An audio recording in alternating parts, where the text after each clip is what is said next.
Hi, my name's Eddie Bisknell. I'm the local democracy reporter for Derbyshire, and today I'll be taking a COVID antibody test. It will show with a high degree of accuracy whether I have or haven't had COVID previously. I was randomly selected to take one of these tests, and what it does is it helps the government build up a better idea of how many people in the population have likely had or haven't had COVID, and that helps with their work going forward. It works in a similar way to the lateral flow tests that some of you may have had. Those work again in a similar way to pregnancy tests, where depending on what shows up on the kind of cartridge that you dispense a sample into, whether you have or haven't had COVID. With this test, it is a finger prick that takes a sample of blood that you put into the dispenser, and that's how it brings you the result.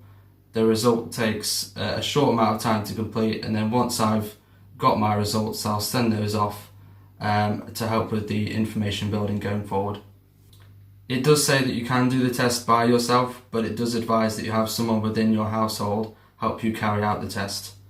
So I'm going to have my wife Samantha help me out with the process today. Hi. And let's go. Okay, so I've made sure to wash my hands. We've got a sanitised area. Sam's now just going to take off the pre-injection swab, is what it's called. We're going to wipe the finger that I've chosen to have the blood prick, and then we're going to use a device called a lancet, and that's going to it's going to have a prick in my finger.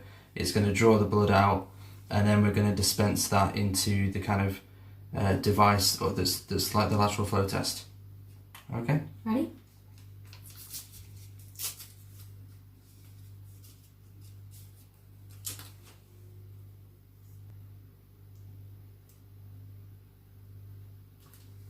Okay, here we go. Here you go.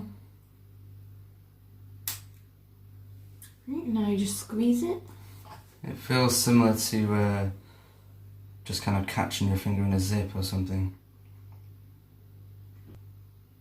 You have to wait until it builds up like a larger amount on the prick. I'm not going to show it. And then once that builds up to an amount that can kind of, it's a good sample, then you deposit that into the cartridge. What do you think, Sam? Is that ready? I think that's good, yeah. Into the S one. Yeah. Okay, so Eddie's pricked his finger and he's put it onto the little S slot of the test. And there's enough blood in there, I think. It's pretty full. So we don't need the second lancet provided in case there's not enough blood. They tell you to use that to prick a different finger and put more blood inside. So now I'm going to take the buffer, I'm going to uncap it and add 2 drops into the B section of the test, and then we can wait between 10 and 15 minutes to read the results.